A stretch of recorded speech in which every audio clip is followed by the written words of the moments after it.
Константин Паустовский. Резиновая лодка. Мы купили для рыбной ловли надувную резиновую лодку.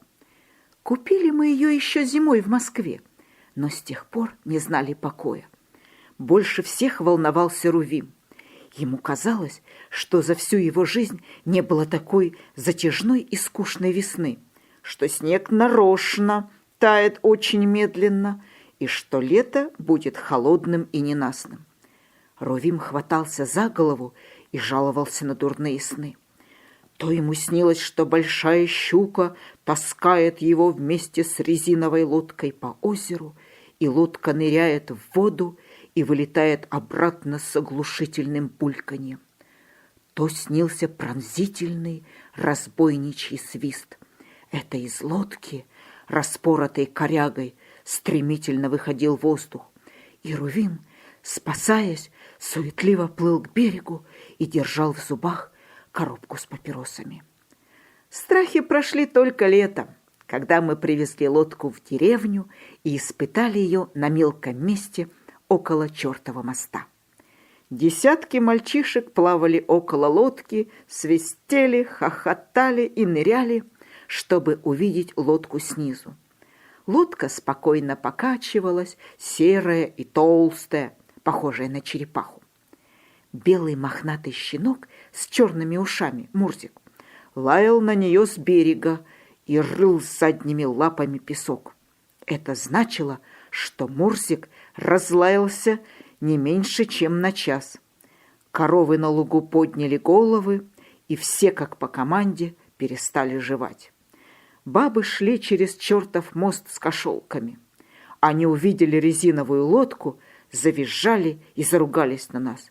Ишь, шальные, что придумали! Народ зря мутите. После испытания дед по прозвищу 10% щупал лодку корявыми пальцами, нюхал ее, ковырял, хлопал по надутым бортам и сказал с уважением: «Воздуходувная вещь». После этих слов лодка была признана всем населением деревни, а рыбаки нам даже завидовали. Но страхи не прошли. У лодки появился новый враг – Мурзик. Мурзик был недогадлив, и потому с ним всегда случались несчастья. То его сжалила оса, и он валялся с визгом по земле и мял траву, то ему отдавливали лапу, то он, воруя мед, измазывал им мохнатую морду до самых ушей. К морде прилипали листья и куриный пух, и нашему мальчику приходилось отмывать Мурзика теплой водой.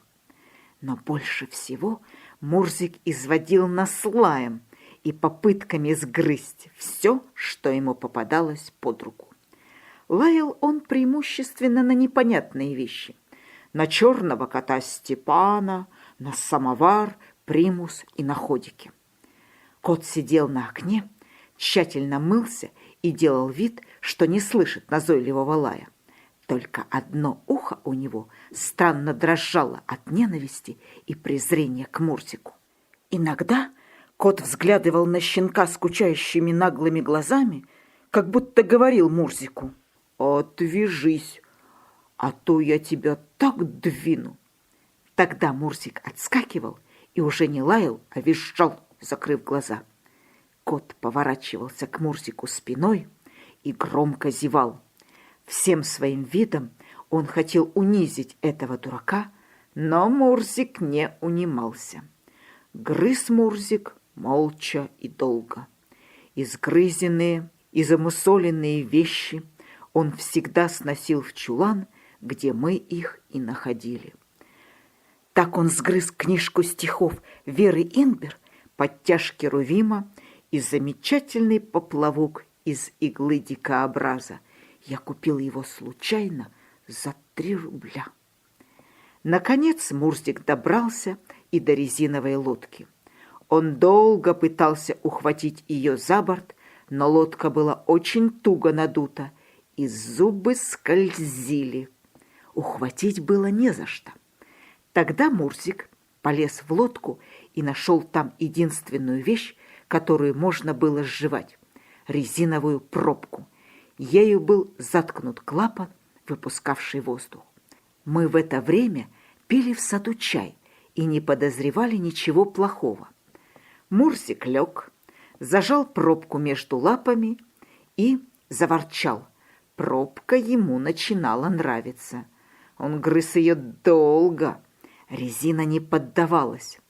Только через час он ее разгрыз, и тогда случилась совершенно страшная и невероятная вещь. Густая струя воздуха с ревом вырвалась из клапана, как вода из пожарного шланга, ударила в морду, подняла на Мурзике шерсть и подбросила его в воздух. Мурзик чихнул, взвизгнул и полетел в заросли крапивы, а лодка еще долго свистела, рычала, и бока ее тряслись и худели на глазах. Куры раскудахтались по всем соседским дворам, а черный кот промчался тяжелым галопом через сад и прыгнул на березу. Оттуда он долго смотрел, как булькала странная лодка, выплевывая толчками последний воздух. После этого случая Мурзика наказали. Рувим нашлепал его и привязал к забору. Мурзик извинялся. Завидев кого-нибудь из нас, он начинал подметать хвостом пыль около забора и виновато поглядывать в глаза. Но мы были непреклонны. Хулиганская выходка требовала наказания. Мы скоро ушли за 20 километров на глухое озеро, но Мурзика не взяли. Когда мы уходили, он долго визжал и плакал на своей веревке около забора. Нашему мальчику было очень жаль Мурзика, но он крепился. На глухом озере мы пробыли 4 дня. На 3-й день ночью я проснулся от того, что кто-то горячим и шершавым языком вылизывал мои щеки. Я поднял голову и при свете костра увидел мохнатую, мокрую от слез Мурзикову морду. Он визжал от радости, но не забывал извиняться, все время подметал хвостом сухую хвою на земле. На шее его болтался обрывок разгрызенной веревки. Он дрожал. В шерсть его набился мусор, глаза покраснели от усталости и слез. Я разбудил всех. Мальчик засмеялся, потом заплакал и опять засмеялся. Мурзик подполз к Рувиму и лизнул его в пятку. В последний раз попросил прощения. Тогда Рувим раскупорил банку тушеной говядины, мы звали ее смакатурой, и накормил Мурзика. Мурзик сглотал мясо в несколько секунд. Потом он лег рядом с мальчиком, засунул морду к нему под мышку, вздохнул и засвистел носом. Мальчик укрыл Мурзика своим пальто. Во сне Мурзик тяжело вздыхал от усталости и потрясения. Я думал о том, как должно быть страшно было такому маленькому щенку бежать через ночные леса, вынюхивая наши следы, сбиваться с пути, скулить, поджав лапу, слушать плач совы, треск веток и непонятный шум травы. И, наконец, мчаться опрометью, прижав уши, когда где-то на самом краю земли слышался дрожащий вой волка. Я понимал и испуг, и усталость Мурзика. Мне самому приходилось ночевать в лесу без товарищей, и я никогда не забуду первую свою ночь на безымянном озере. Был сентябрь. Ветер сбрасывал с берез мокрые и пахучие листья. Я сидел у костра, и мне казалось, что кто-то стоит у меня за спиной и тяжело смотрит в затылок. Потом в глубине зарослей я услышал явственный треск человеческих шагов по валежнику.